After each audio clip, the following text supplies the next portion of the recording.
Hello everyone. Before we get started, don't forget to hit the like button, subscribe to the channel, and drop a comment letting me know where you're tuning in from and what time it is for you. That way, YouTube knows to keep sharing more stories like this with you. Now, let's jump in. Oh man, I've carried this story around in my head for almost my whole life, and I still get chills when I think about it. Most people won't believe it. Hell, I don't blame them, because if I hadn't been there, I wouldn't believe it either.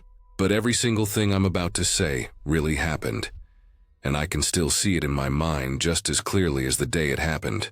It's buried trauma for me, something I pushed down for decades. But it's all real. I grew up in East Tennessee in the early 90s. My family had a horse farm, nothing too big but enough land to feel like we were living free. It bordered a big stretch of woods that seemed endless to me as a kid, and not too far from us was a wide, well-known river. We didn't do much farming beyond vegetables, but we kept and raised quarter horses. Most of my childhood memories are filled with long days outside, hauling feed, brushing horses, or sneaking off to fish in the river. My parents were strict in some ways, but they gave us a lot of freedom to roam as long as we didn't get into real trouble. And I had plenty of people to roam with, 4 younger brothers who followed me everywhere, and a neighbor who was a couple of years older. That neighbor, let's just call him Jason, was the kind of kid you always worried about, but you still went along with because he made everything more exciting. He was fearless to the point of being reckless, and even as a kid I thought he had some kind of death wish. He would do things that none of us would dare, and half the time I thought he did it just to prove he wasn't scared of anything. My brothers idolized him for that, but I always felt uneasy with the way he treated danger like it was a toy. Most of what we did was hunt and explore those woods. We practically lived out there. We had slingshots, BB guns, bows, and eventually real rifles as we got older. We knew those woods better than we knew the inside of our own house, or at least we thought we did. My parents had one firm rule. We weren't supposed to cross the culvert at the river. Beyond that culvert was Tuira Land, wildlife management area. Technically, it was off limits to hunt there, and my parents didn't want us wandering so far that we couldn't get back before dark. But we were kids, and like most kids, the rule just made it more tempting. So, of course, we crossed the culvert whenever we could get away with it. It felt like crossing into another world. The land on the other side always seemed a little wilder, a little darker. Like the trees grew thicker and the hills folded in on each other in ways that kept you guessing. The further in you went, the quieter it got, like the woods themselves were holding their breath. We never admitted it out loud, but all of us felt it. Still, it was the best place to hunt, and that was all the excuse we needed. I must have been about 13 when the thing happened. It was summer, hot and sticky, the kind of day where the bugs buzz so loud it feels like they're inside your head. We'd been walking longer than usual, deeper into the TBRA land than we'd ever dared before. We were tired, sweaty, and carrying more than we should have, but we were stubborn and stupid and determined to keep going. That's when one of my brothers noticed it.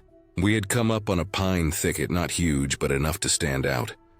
And every single one of those pines, maybe 24 of them, was broken off about 8 feet up. Not cut, not rotted, but snapped clean, like something huge had just reached down and pushed them until they cracked. And here's the strangest part. Every one of those broken tops was laid down, pointing in the same direction, deeper into the woods. Like arrows, the sight of it made my stomach turn. I can't explain why, but dread washed over me like cold water.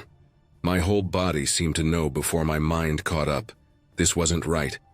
This wasn't natural. Trees don't break that way. And if they did, they wouldn't all fall in the exact same direction. It felt deliberate. It felt like a warning. I wanted out of there. Every instinct I had screamed to turn around, go back the way we came, and never look over our shoulders. But Jason, of course, was grinning like he'd just found treasure. He started running his mouth about how maybe it was loggers, maybe it was a tornado, maybe we were being babies. He said it was pointing toward something. And didn't we want to see what it was? My 2 youngest brothers got caught up in his excitement, daring each other to keep going. I begged them to turn back, but they were already stepping toward the clearing beyond the thicket. I hung back. I couldn't shake the feeling that we were walking into something we weren't supposed to see. I remember my heart pounding in my throat as I watched them cross that clearing. The air felt heavy, almost like before a storm, but there was no storm coming. Just heat and that constant buzz of cicadas. Then came the sound. At first it was faint, like footsteps or movement through the woods behind us. I froze. It wasn't a deer or a squirrel, it was heavier, slower, deliberate. Someone or something was coming through the same thicket we had just passed. I panicked. My brothers and Jason were laughing, calling me a coward, but I didn't care. I started backing up, trying to circle wide around the clearing so I could get back on the trail home. From where I ended up, I was about 50 yards from them, still close enough to see them, but with a better view of the thicket. And then it happened so fast I can barely put the pieces together. I heard the scream first, my brother's scream, high and terrified. Then I saw Jason, flying. Not falling, not tripping, flying through the air like a rag doll. He hit the ground with a sickening thud and he didn't get up. My brothers were crying, scrambling backward, looking over their shoulders at something I couldn't see yet. Then I saw it. God, I wish I hadn't. It stepped out of the trees and the first thing I felt was its size. It towered, easily 10 feet tall, with shoulders broader than anything I'd ever seen, covered in black hair from head to toe, but not shaggy like a bear. The shape was wrong for a bear. It was upright, human-like, only massive. The head sat low on its shoulders, and when it let out a scream, I felt it more than I heard it. It vibrated through my chest, rattled my bones, made my knees weak. I don't remember deciding to run, but my body took over. All of us bolted, crashing through brush, tripping, gasping for air. I don't think it chased us, but in the panic I couldn't tell. Every step I expected to feel a massive hand on my back or hear that scream right in my ear. We ran until our legs gave out, until we collapsed on the ground just past the line of our own property. We were hysterical, sobbing, shaking, trying to catch our breath. Jason's collarbone was broken from the way he hit the ground and he couldn't move his arm. None of us could even speak for a long time. And then, when we finally started to calm down, we heard it again. That scream. Closer this time. Too close, we didn't wait around after that. We stumbled and crawled our way back home, half carrying Jason, half dragging him, terrified the whole way. By the time we got there, we had already decided on the story we were going to tell. Jason fell out of a tree, that's what we said. We were scared because we thought he was really hurt. That's why we came home in such a panic. Nobody questioned it too much. He had the broken bone to prove it. We never went back to that side of the woods again, not once. And none of us told our parents what really happened until decades later. Even now, Jason won't talk about it at all. He shuts down the second anyone brings it up, and I don't blame him because I can still see it too. That black shape, those broken trees, the way it screamed like it wanted us to know we didn't belong there. I'm 41 years old now, and I still won't step foot in that part of the forest. Whatever that thing was, it wasn't a story. It wasn't a campfire joke, and it sure as hell wasn't anything natural. It was real. It was there and it wanted us gone, and we listened. That was the last time I ever crossed the culvert.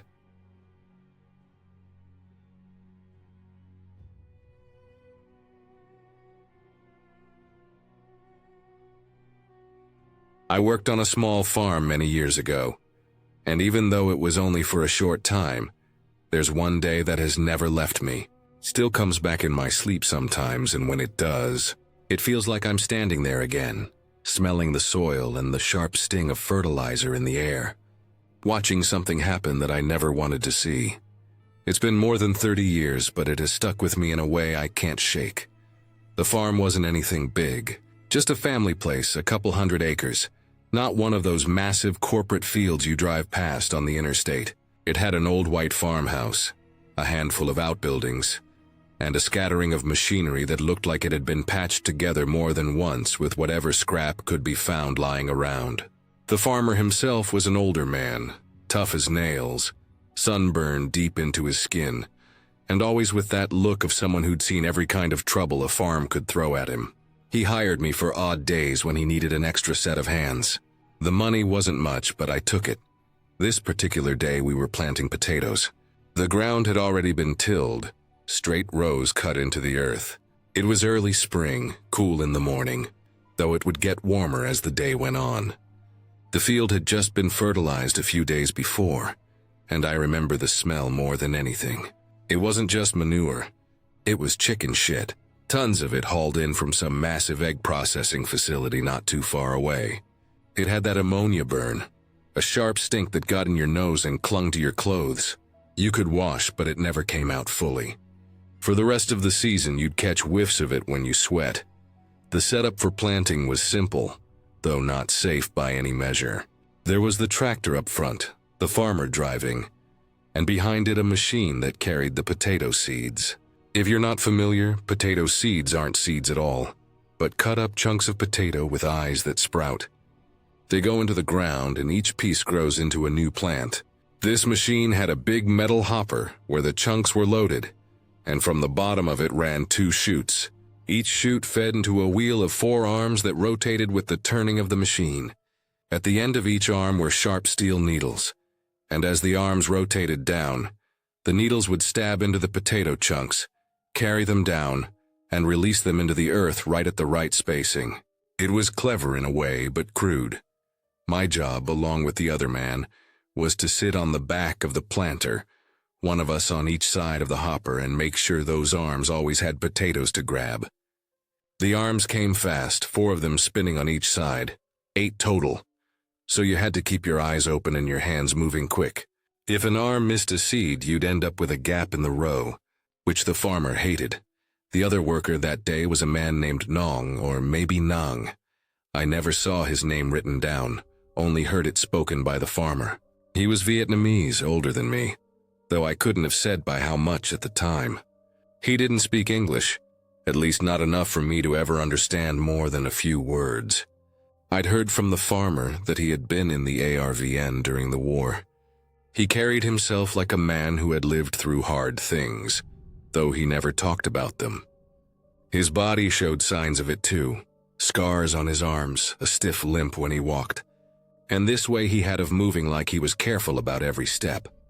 We sat side by side on the back of that planter, the tractor bouncing us along, the clank and whir of the mechanism rattling in our ears.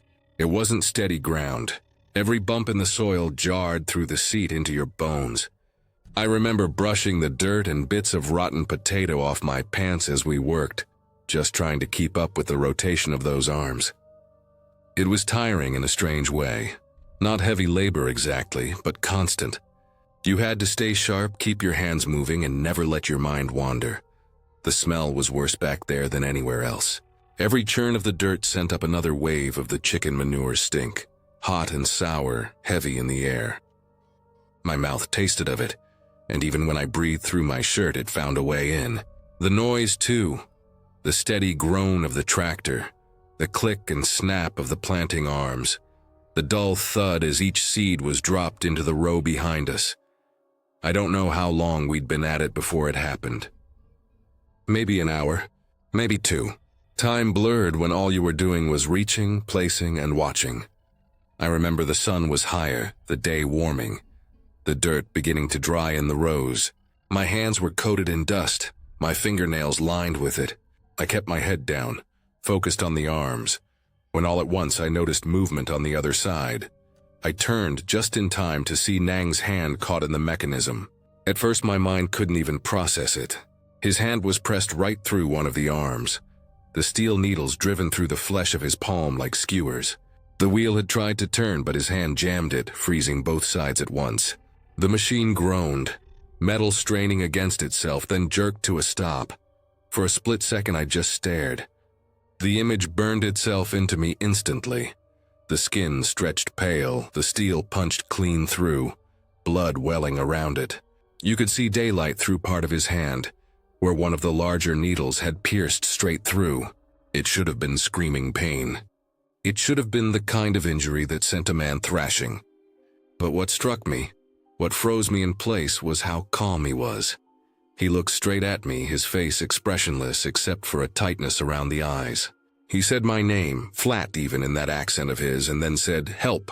That was all. No shouting, no panic, just that single word, like he was telling me the most ordinary thing in the world. I snapped out of it then, screaming at the farmer to stop the tractor. He must have heard something in my voice because he slammed the brakes almost immediately. The machine jerked to a halt, the sudden silence of the engine running, but the planter stilled ringing in my ears. I jumped down and ran around, my heart hammering, the stink of the manure hitting me even harder now that I was breathing fast. The farmer came back, eyes wide as soon as he saw what had happened.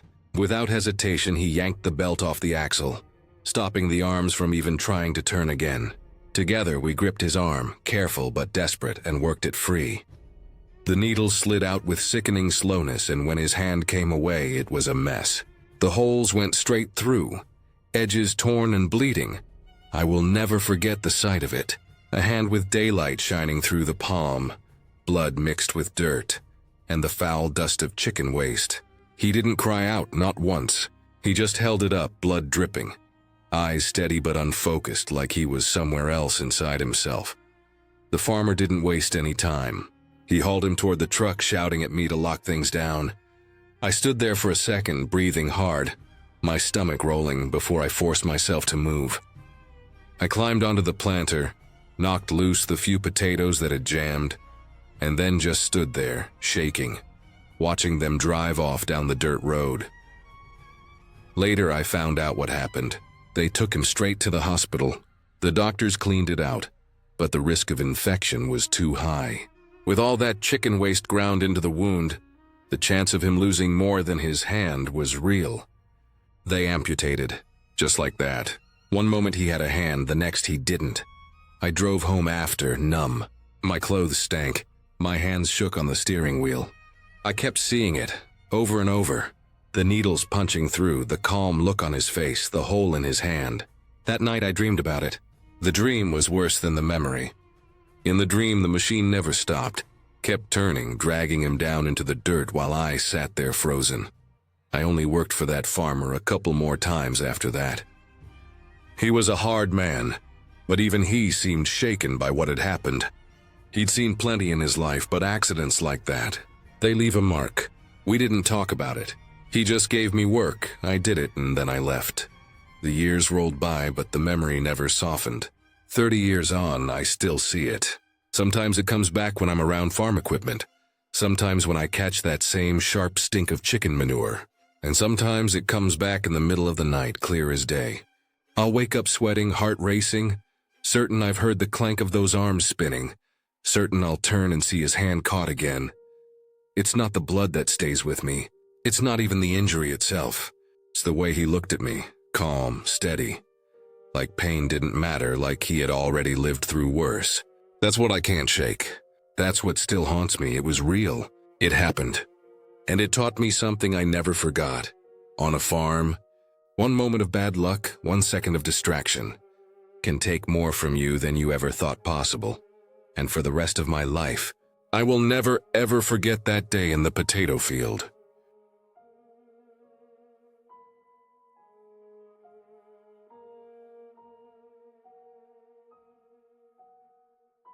I grew up around farms but never owned one until my uncle passed and left me his place in the Midwest. It was the kind of land that stretched out in every direction, a mix of cornfields, fallow ground, and a scattering of old outbuildings that looked like they had been standing since before the war. The barn sagged with age, the metal roof clattered in the wind, and the grain silos were streaked with rust. Still, the land was good, and the house, though plain, had strong bones. I moved out there in late spring, eager to get away from the city. My plan wasn't to farm full-time, at least not yet, but to keep the place running while I figured things out. The neighbors were friendly in that distant way rural people can be. Polite waves, a quick offer to help if something broke, but never prying too much. That suited me fine. I wanted peace. The first weeks were calm. I fixed a broken fence line, cleaned out the chicken coop, and started cutting back weeds that had taken over the yard. The farm sat a good half-mile off the county road, down a dirt drive that passed an old windbreak of cottonwoods. At night, the silence was heavy, broken only by crickets, the far-off bark of coyotes, or the lowing of cattle from the neighbor's pasture. But after about a month, I started noticing things that didn't add up. The first time was small. I woke up one morning and found the gate to the back pasture open. I knew I had latched it tight the night before because I had checked it twice, making sure the cattle wouldn't wander. Nothing was missing. Nothing was harmed, so I shrugged it off as forgetfulness. The next week, I found tire tracks on the dirt drive that didn't match mine. They curved into the yard, stopped near the barn, then backed out again. The ground was dry, so the tracks were faint, but they were there. No one had any reason to come that far in unless they were visiting me, and I hadn't had visitors. I figured it might have been a delivery truck that got lost, though I couldn't think of any delivery that would stop by without dropping something off. That same night, I woke to the sound of the barn door creaking open. I lay in bed staring at the ceiling, telling myself it was just the wind. But the sound of boots crunching gravel followed, steady and unhurried. I got up, grabbed the shotgun I kept by the door, and stepped out onto the porch. The night was still, the stars bright, the yard empty. The barn stood dark and quiet, the door hanging slightly ajar. I walked out, heart hammering, swung the door wide, and shone my flashlight around. Dust, hay bales, tools leaning against the wall. Everything was where it should be. I locked it up tight and tried to sleep, though every creak of the old house kept me awake until dawn. After that, I started paying closer attention. I walked the fence lines every day, checked every latch twice. I even set up an old game camera by the drive, figuring if someone was coming in uninvited, I'd catch them on film. 2 mornings later, I went to check the camera. The memory card was gone, just plucked out and taken. No signs of damage, no tracks nearby, nothing. That rattled me more than anything else. Someone had known exactly where I put it. I called the sheriff's office, told them someone might be trespassing. The deputy who came out was polite but not concerned. He said kids sometimes messed around in the country, maybe some hunters cutting across my land. He told me to keep my doors locked and call again if I saw something more concrete. So I did. I locked the house. I carried the shotgun with me when I did chores, and I started keeping a log of anything strange. Gates open, tools moved. Once, a set of muddy boot prints near the chicken coop, even though it hadn't rained in days. The worst was the animals. I found one of my chickens dead, its neck twisted but not eaten. A week later, a calf turned up missing. I searched the entire property, every ditch, every thicket, and found nothing. No tracks, no sign of struggle. Just gone. By then, I wasn't sleeping much. I started leaving a light on in the yard at night, though the bulb burned out after a week. When I climbed the ladder to replace it, I saw the glass had been cracked, not shattered like from a rock, but cracked as if someone had unscrewed it, squeezed hard, then put it back. That night, I stayed up inside the house, shotgun across my lap, staring out the window. Around 2 in the morning, I saw a shape at the tree line, just at the edge of the yard light. It was a man standing still watching. I froze, gripping the gun, waiting for him to move. He never did. When I finally worked up the nerve to step out onto the porch, the shape was gone. I didn't tell anyone about that. I didn't want to sound crazy. Instead, I started changing my routines. I worked during daylight only, came inside well before dusk, and blocked the bedroom window with plywood so no one could see in. I kept the shotgun loaded by my bed and a pistol on the nightstand, but it kept happening. More tracks by the barn. A set of wire cutters left on the ground near the pasture fence that didn't belong to me. Once I woke to hear the back door handle jiggle softly, like someone testing it. The breaking point came late in August. The night was hot, no breeze, the air heavy. I couldn't sleep, so I sat in the dark kitchen drinking water. Around midnight, the dog started barking. Not the normal half-hearted bark at coyotes, but sharp and furious. Then they went silent all at once. I grabbed the shotgun, stepped out the back door, and listened. Nothing. The night was dead quiet. Too quiet. I walked toward the barn, every step slow, scanning the yard. The barn door was open again, swinging slightly. I raised the flashlight and swept the beam inside. Something moved in the far corner, a shadow slipping back behind the hay bales. My mouth went dry. I shouted, though my voice cracked, and stepped inside, gun raised. The smell hit me first, sweat, stale and sour. Not from animals, but from a person who had been there too long. I circled the bales, light shaking in my hand, and saw it. A crude bedroll, empty food wrappers, and a small pile of tools from my shed. Whoever had been watching me had been living in my barn. The hay shifted, and before I could react, a man lunged out. Thin, filthy eyes wild, he came at me with a length of metal pipe. Instinct took over. I raised the shotgun and fired. The blast echoed so loud it hurt my ears, and the man crumpled at my feet.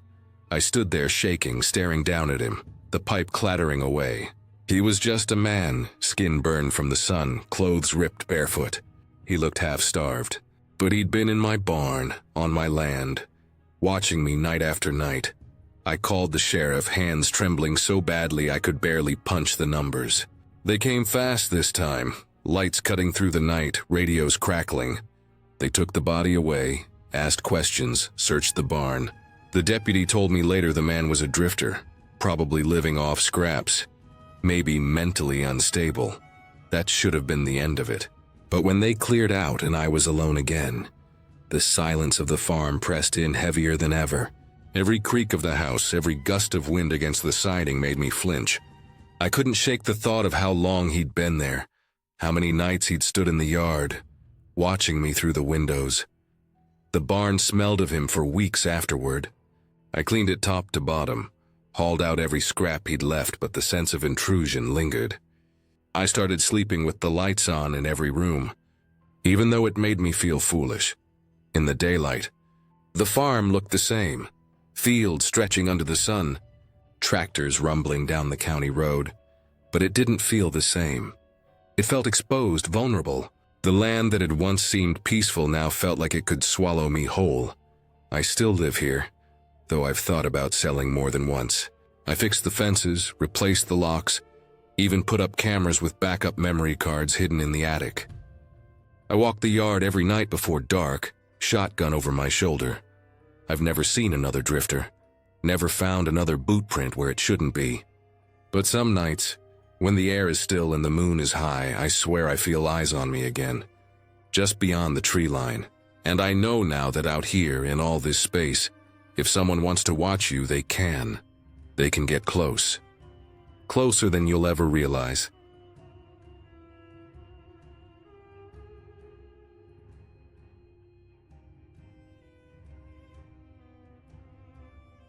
I grew up spending a lot of weekends and summers at my grandparents' farm.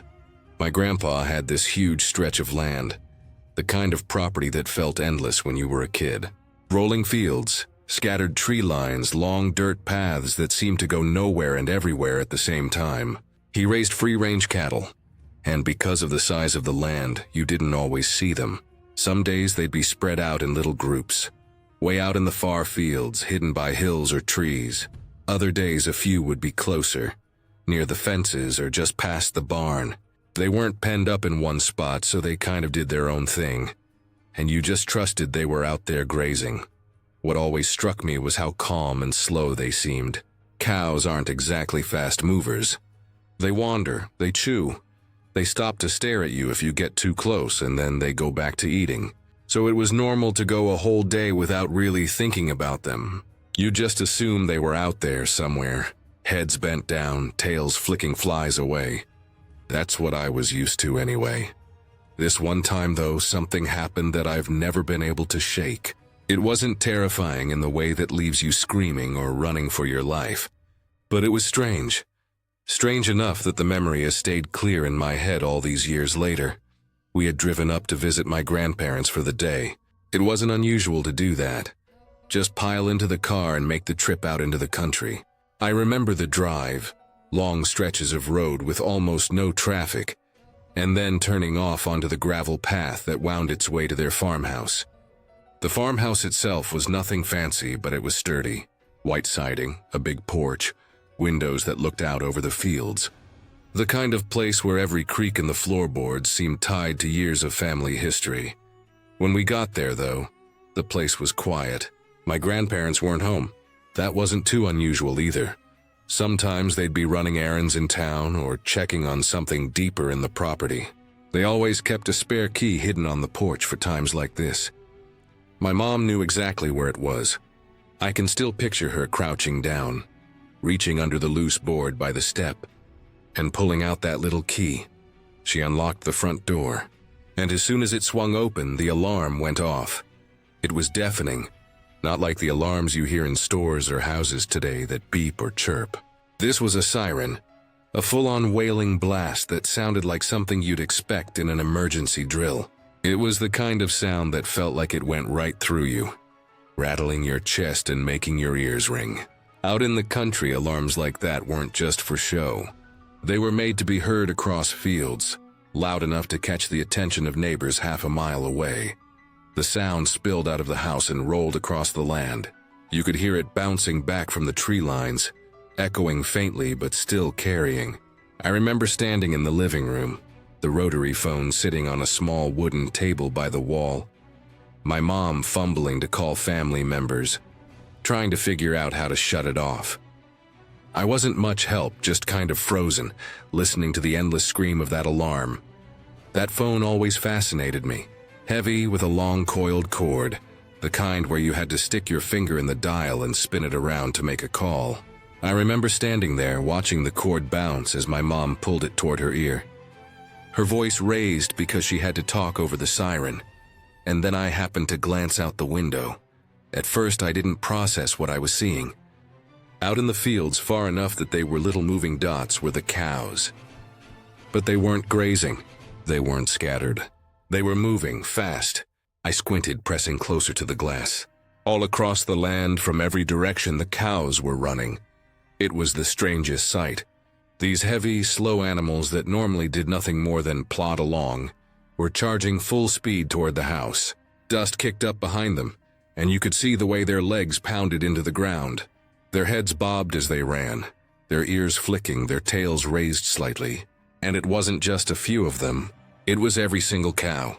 From all corners of the property, they were converging. I felt my stomach drop.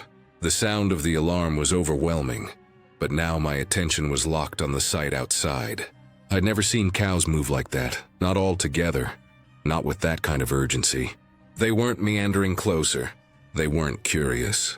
They were running with purpose, as if the blaring siren had flipped some hidden switch inside them. Within minutes, they were close. And then suddenly they stopped. They didn't just mill around or scatter near the house. They formed a circle, perfect tight ring around the farmhouse, shoulder to shoulder, heads all pointed in. Their sides brushed together. Their hooves stomped lightly as they adjusted, and then they went still. It was eerie. Through the windows, no matter where you looked, there were cows staring back, brown eyes fixed on the house, nostrils flaring, jaws still occasionally chewing as if their instinct to keep working on grass hadn't completely shut off. The circle was so complete that it felt deliberate, like some kind of protective wall. They didn't move. They just stood there, breathing heavily from the run, surrounding us on all sides. Inside, the siren still screamed. My mom was still on the phone, pacing with the cord stretched as far as it could go, but I barely heard her words. All I could think about was how unnatural it felt to be ringed in like that. Minutes passed. The cows didn't budge. I remember walking slowly to another window, pressing my forehead against the glass. They were so close I could see the rough texture of their hides, the little flicks of their ears, the steam from their breath in the cool air. They didn't look panicked. They didn't look angry. They just stood, patient and unmoving, like they were waiting for something. It went on long enough that I lost track of time. The alarm felt endless. My chest buzzed with the noise, but my eyes stayed glued to that wall of animals. Every so often one would shift its weight, hooves crunching against gravel or dirt, but none of them broke the formation. Finally, I saw movement at the end of the driveway. My grandpa's truck, rattling its way up the gravel road, dust kicking up behind the tires. As it got closer, the cows stirred, not all at once, but in a ripple. Heads turned, ears twitched, and slowly the circle began to break apart. By the time he pulled up and stepped out, the cows were dispersing, walking back toward the fields as if nothing had happened. No rushing, no urgency now, just that same calm, slow pace they always had. Within minutes, the ring was gone. The alarm was still blaring, but my grandpa moved with this easy certainty, like he'd done it 100 times before. He went inside, punched in the code, and the siren finally cut off. The silence afterward was almost worse. My ears rang, and for a few seconds it felt like the world was holding its breath. I looked outside again. The cows were already far off, some lowering their heads to graze, others flicking their tails. You would never have known what had just happened if you hadn't seen it. That moment burned into me, though.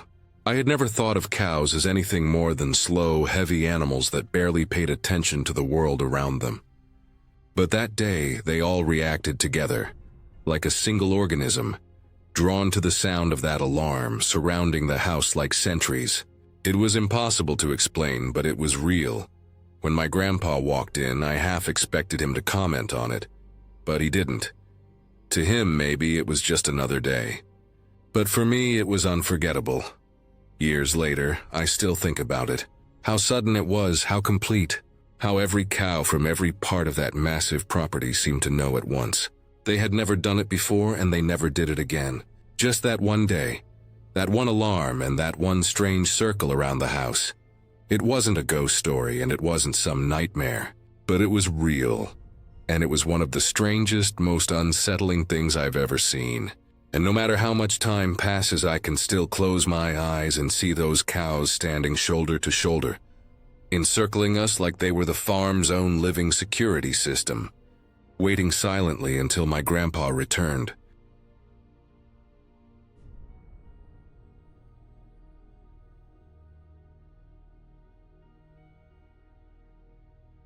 I remember that morning clearer than most. It had the kind of light that only comes on cool Ohio mornings. A pale gold sun just starting to burn off the mist hanging in the low parts of the fields. The ground was still damp from the night, slick in places, and the smell of earth was strong, the sort of rich, damp smell that clings to you when you're working outside. I had a stretch of temporary fencing to set up before moving the herd into a new field. It was nothing unusual, just another chore. One I'd done countless times before without thinking too much about it. I had no reason to expect that morning would be different. The herd was down in the wooded river bottom, a spot they liked, shaded, full of thick grass. I had polled Herefords, calm animals, not the type to spook easily. I'd worked with them long enough to know their rhythms, to understand when they were nervous or when they were just restless, and for the most part, they were steady as they come. That's why what happened next was so out of character, it's burned into my memory.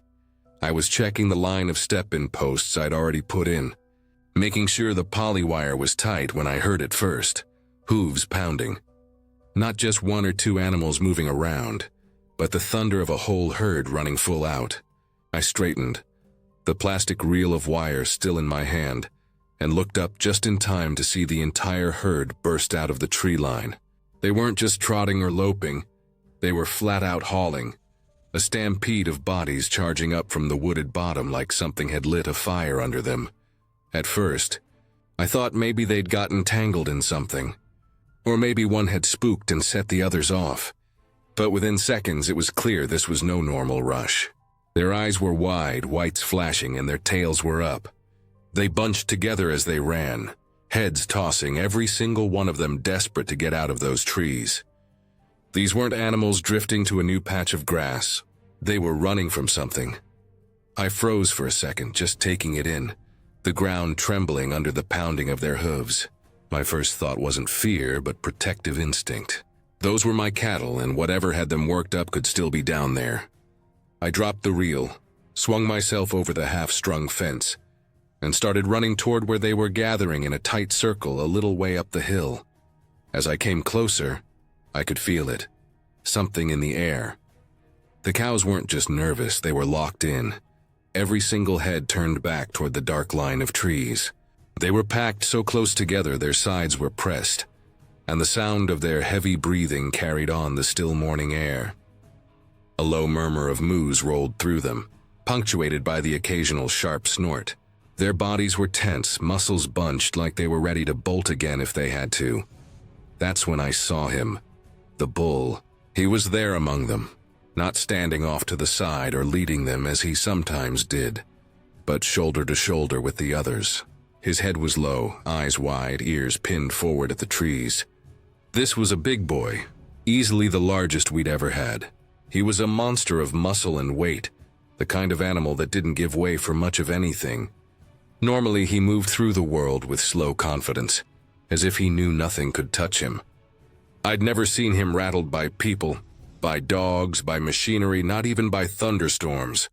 Yet there he was, every bit as spooked as the youngest yearling beside him.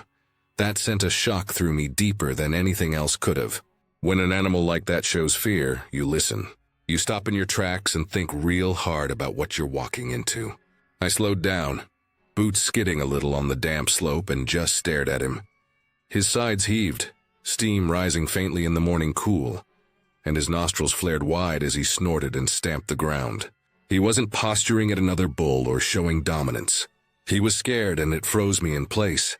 I stood there, chest heaving from my run, looking down toward the tree line. The woods looked calm enough from where I was. Tall trees, the river bottom shaded in that thick green way it gets in late summer. No obvious movement, but my skin prickled, and a deep, instinctive sense settled into my gut. Something was in there, watching. I couldn't see it, not directly, but every nerve in my body screamed it. The cows felt it too.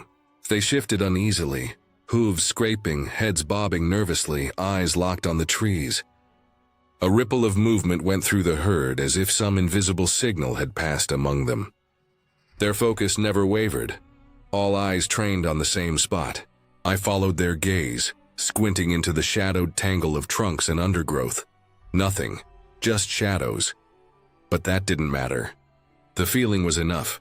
I realized then how stupid I was, walking down there with nothing in my hands. No post driver, no axe, not even a solid stick. Just me in the empty field. My breath came shorter, not from the run, but from the weight of that unseen presence pressing against me. The woods were silent. No bird calls, no squirrels chattering, none of the usual sounds you'd expect. The kind of silence that makes your ears ring. That silence pressed in, and I felt naked standing there, halfway between the herd and the tree line. I stopped moving forward. My boots sank a little into the damp ground as I shifted, instinct telling me not to take another step. I wasn't going any closer, not with whatever was in there. My hands felt clumsy, useless, and the hairs on my neck stood on end. I forced myself to walk, steady and slow, back toward the herd. The cows shifted, their stamping and snorting rising again as I moved. It was like they felt my retreat, like they understood I wasn't about to push into that shadow. Their fear mirrored mine, or maybe mine mirrored theirs. I kept my eyes locked on those trees the whole way, never letting myself look away. Every second dragged out, the silence stretching thin, the weight of unseen eyes following me. I didn't run. Running would have broken something, snapped the thin thread of control holding me together. Step by step, I reached the edge of the herd, their bodies pressing close, a wall of warm flesh and sharp movement. The bull swung his head once, the whites of his eyes flashing, then lowered it again toward the woods. Then, just as suddenly as it had come on, the pressure started to ease. I don't know how to describe it except to say the danger lifted. It was like a storm cloud passing, a heaviness pulling away from my chest. The cows felt it too. Their stamping slowed, their breathing settled. They still kept an eye on the trees, but the tension began to bleed out of their bodies. One by one, they lowered their heads to graze, though every so often one would lift its head sharply. Ears twitching? I stayed there with them a long while, pretending to check the fence line, but really just waiting, watching. My eyes never stopped scanning those trees. The woods never gave up its secret. Not a branch moved, not a shadow shifted, but I knew something had been there. Something big enough, threatening enough to send my whole herd, bull included, into a blind panic. I never did find tracks. Later that day, once I'd gathered myself enough, I walked the bottom with a rifle slung over my shoulder. The ground was chewed up by hooves, the dirt and leaves torn in their mad rush, but no clear print stood out beyond theirs. Whatever it was hadn't left anything behind. To this day, I can't say what it was. Ohio doesn't have grizzlies. Cougars aren't supposed to be around, though now and then someone claims to see one. Black bears, sure, but rare, and usually just curious yearlings wandering through. But none of those guesses ever sat right with me. Whatever was in those woods that morning wasn't curious. It wasn't passing through. It was watching, deliberate and heavy, with an intent that froze not just me, but an entire herd of cattle. And the part that sticks with me the most is how the bull looked that day. He never showed fear before or after, but that morning he did. When an animal like that shows fear, you don't forget it. I never saw anything. I never heard anything but hooves and silence. But I felt it, and that feeling was enough. That morning taught me something I'll never shake. Sometimes the land keeps its own secrets, and sometimes you don't need to see what's in the shadows to know it's there. The cows knew, I knew, and whatever it was, it knew us too. After a while, life went back to normal. The herd settled, grazing as if nothing had happened. I finished stringing the fence, but I worked fast, and I kept a rifle with me every time I went back down there after that. I never let my guard down in those bottoms again. The truth is, I'll probably never know what was watching us that day. But I know enough to say this. When your animals tell you to be afraid, you listen. That morning I did, and it may have saved me from ever finding out exactly what was waiting in those trees.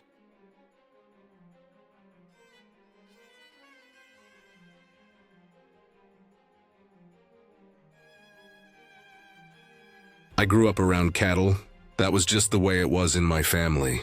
We weren't some huge ranching operation, but we always had cows, and they were a part of the daily rhythm of life. Some of the land was ours, some of it we leased, and the pastures changed depending on how many head we had and where fences were in better shape. I got used to feeding them, moving them, fixing fences, and doing whatever needed to be done. It was just normal to me, but there was one pasture that never felt right, even as a kid. It wasn't the biggest pasture we had, not by a long shot. Just a smaller lot, maybe 20 acres give or take, tucked off the main road not far from where the house sat. It bordered a thick chunk of woods, an 80-acre tract that was wild and untouched. No roads, no trails, no hunting stands.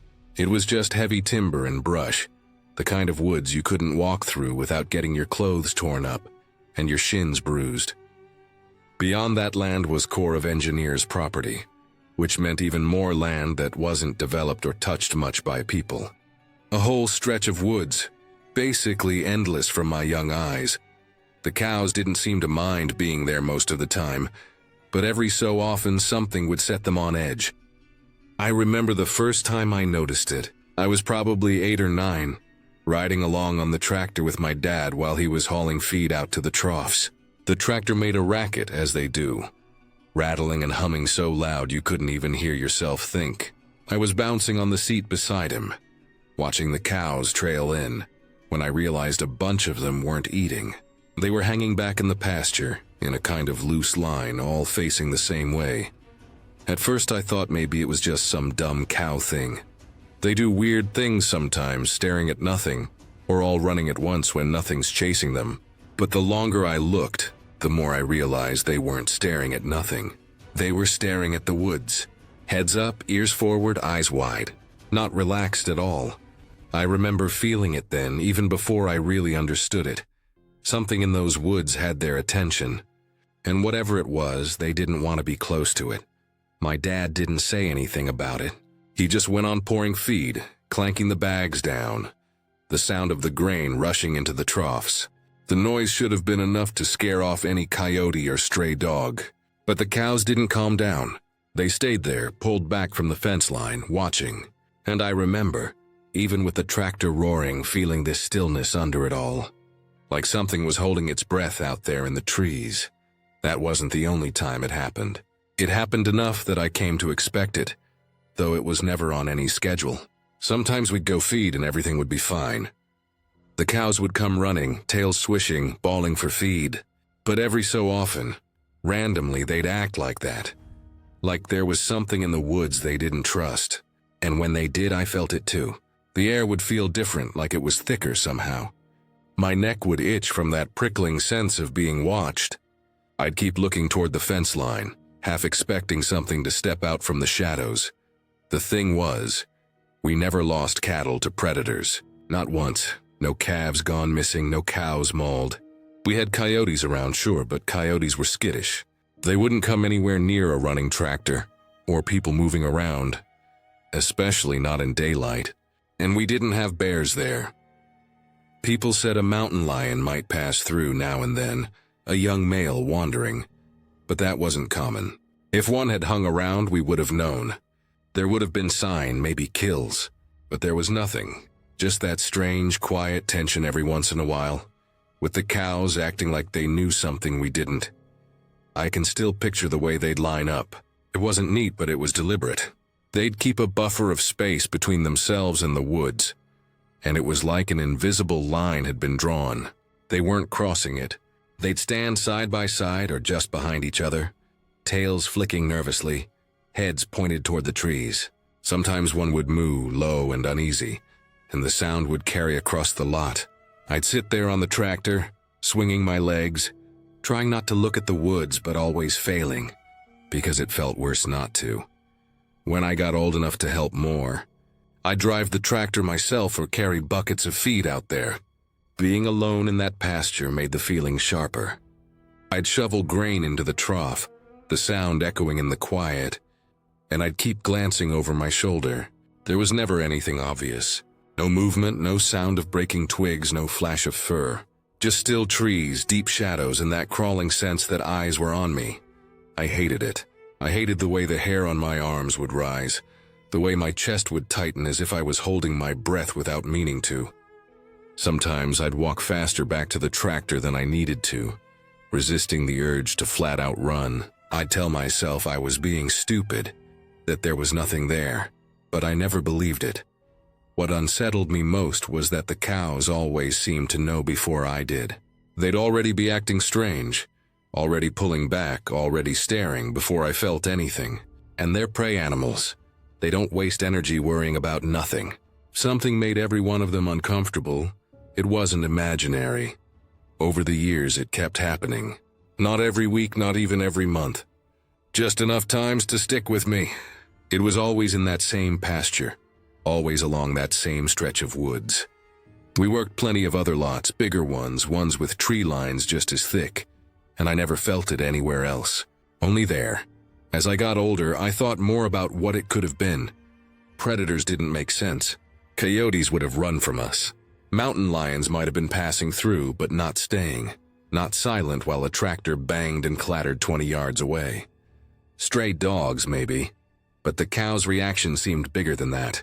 Whatever it was steady enough to spook cattle, but patient enough not to bolt at human noise. The not knowing was the worst part. There was no clear answer. Just those random times when the pasture felt wrong, when the cows lined up with that shared fear, and when I, standing there with a shovel or a feed bucket, felt like the smallest thing in the world. I never saw anything. That's the truth of it. I can't give you some dramatic ending where I came face to face with whatever was out there. What I can tell you is that it changed the way I thought about being outside. It taught me that the woods don't have to make a sound to hold you. They don't have to show themselves to make you feel watched. Sometimes the silence itself is enough. Years later, when I'd moved away and only came back now and then, I drove past that pasture. The fences were falling in, grass grown high, no cows in sight. The woods looked the same, dark and heavy like they always had. I pulled over just for a second, sitting there in the quiet of my truck, and the strangest thing was that I felt it again, even through the glass, even with the engine idling. That same pressure, that same unease, like nothing had changed at all. I didn't get out. I didn't need to. I knew the feeling too well. Whatever had been out there all those years ago, it was still there. Not ghosts, not monsters. Just something real and alive, patient and hidden in the timber. Something that knew the cows and knew us and never once bothered to show itself. And maybe that was the scariest part of all. that it didn't have to.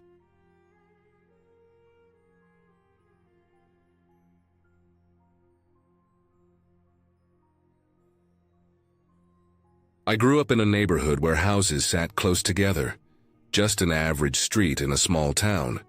But right behind our block stretched wide open farmland.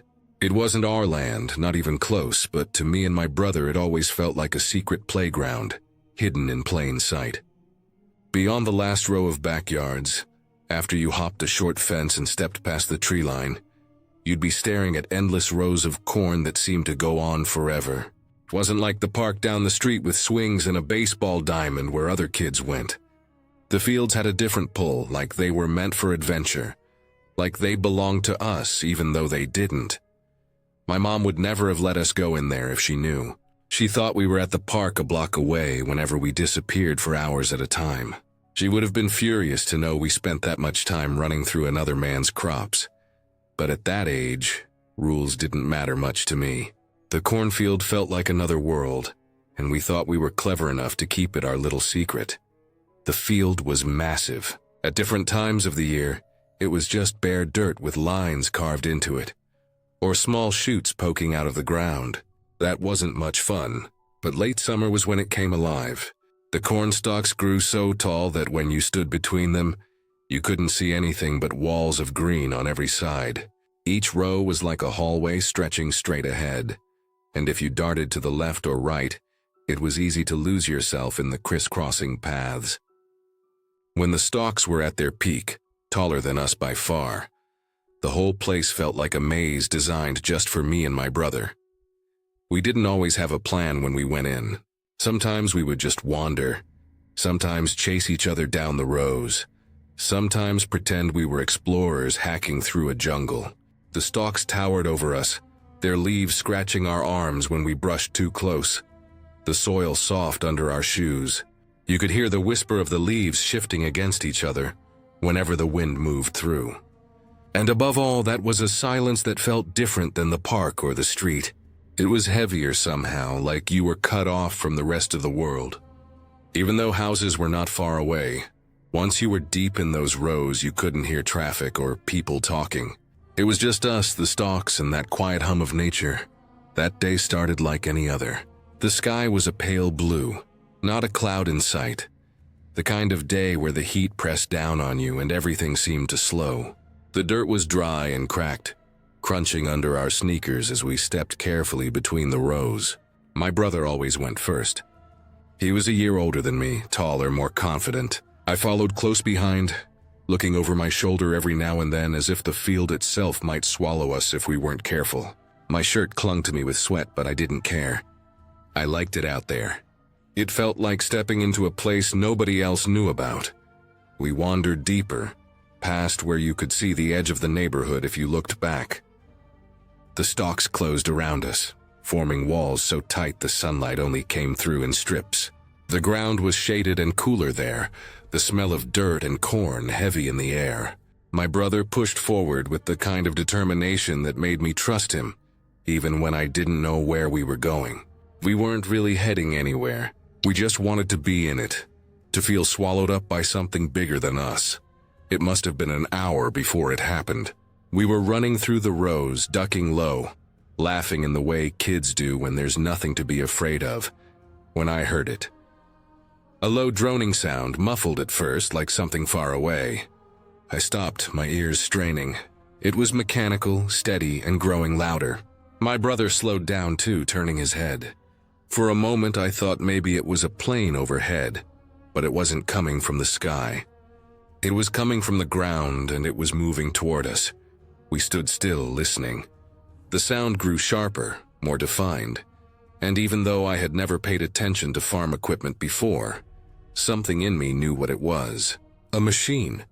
A big one. The kind of thing you didn't want to be standing in front of. I couldn't put a name to it then.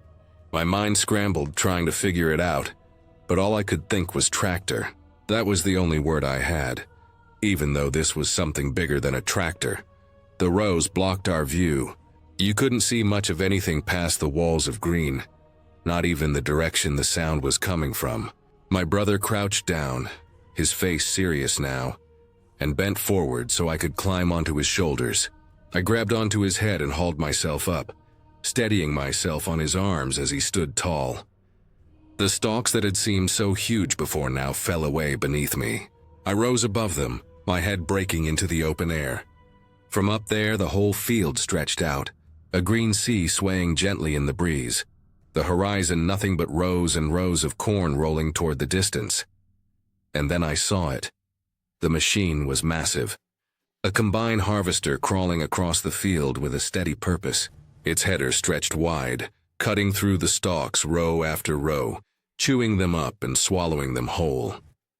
Dust trailed behind it like a wake shimmering in the sun. The growl of its engine vibrated the air, louder now that I could see it. It was closer than I expected, much closer, and it was heading right in our direction. The rows we had been running through led straight toward its path. We weren't just out playing anymore. If we didn't move, that thing would plow right over us without hesitation. To the driver, hidden behind that glass cab, we would be invisible. Just two kids swallowed by a green ocean. Panic surged in my chest.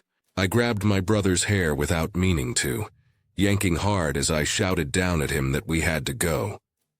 The word combine didn't come to me then. I just called it the big harvest tractor. But the meaning was clear enough. My plan was simple. Get out, run straight for the edge of the field, don't stop until we were safe on the street again. I pointed wildly, trying to direct him. I felt the thrum of the machine through the air, the sound rattling my bones. But my brother didn't follow my plan. He shifted his weight, dropped low so I had to scramble off his shoulders and pulled me sideways, deeper into the maze of corn. His hand clamped around my wrist, dragging me hard enough to sting. He knew better than me. Going straight meant crossing its path. Sideways meant avoiding it. At the time, I didn't understand. All I knew was I wanted out. But he was older and he didn't hesitate. He yanked me through row after row, our sneakers pounding the soil, leaves whipping against our arms and faces as we tore past them. My lungs burned, my chest heaving with each ragged breath. I could still hear the machine, louder, closer, the crunch of stalks snapping beneath its teeth. The ground shook faintly beneath us. My imagination filled in the image of that massive thing rolling closer, the spinning blades cutting down anything in its way. I stumbled once, nearly falling, but my brother yanked me back to my feet before I could go down. My heart hammered so hard I thought I might collapse, but adrenaline kept me moving. Finally, after what felt like forever, but must have been only seconds, he pulled me to a stop. We crouched low, hidden in the rows. I bent over, hands on my knees, gasping for breath, sweat dripping down my face. The sound of the combine grew louder still, so loud it seemed like it was right on top of us. I held my breath, listening. The roar filled the air, but we weren't in its path anymore. It was moving forward, past where we had been, chewing up the field, moving toward the horizon without ever slowing down. We had slipped just far enough to the side to miss it. I stayed crouched, trembling, until the sound started to fade. My brother finally let go of my wrist, his palm slick with sweat. He didn't say anything. He didn't have to. We both knew how close it had been. I pictured us standing frozen, not paying attention, and that machine rolling straight over us without ever noticing. It didn't care who we were or what we were doing there. It just moved forward because that's what it was built to do. The thought of it made my stomach twist. We waited until the sound grew distant, then finally picked our way back toward the edge of the field. It took longer than I expected, the rows stretching endlessly, but eventually the stalks thinned and sunlight poured in ahead of us. When we stepped out onto the edge of the road behind the neighborhood, I felt the air shift. The world seemed normal again. Houses stood in neat rows, kids' bikes lay in driveways, birds called from the trees. Nobody out there knew how close we had come to being nothing but another patch of flattened corn hidden under the weight of a machine. I didn't feel scared while it was happening. At the time, it was just something to run from, something to avoid. But later, sitting in my room that night, the reality sank in. If my brother hadn't thought to pull us sideways, if he hadn't grabbed my wrist and dragged me along, I don't know if we would have made it. That harvester wouldn't have seen us. We would have been swallowed up in an instant, Looking back now, I realize how easily it could have ended differently. How a simple game in the fields could have turned into something nobody would have understood. We never told my mom. We never told anyone. We just stopped going into the field as much after that. Sometimes I'd still hear the low growl of machinery drifting through the summer air. And every time it made me think of that moment. Me on my brother's shoulders, staring out over a green sea, and the machine eating its way straight toward us. That memory never left me.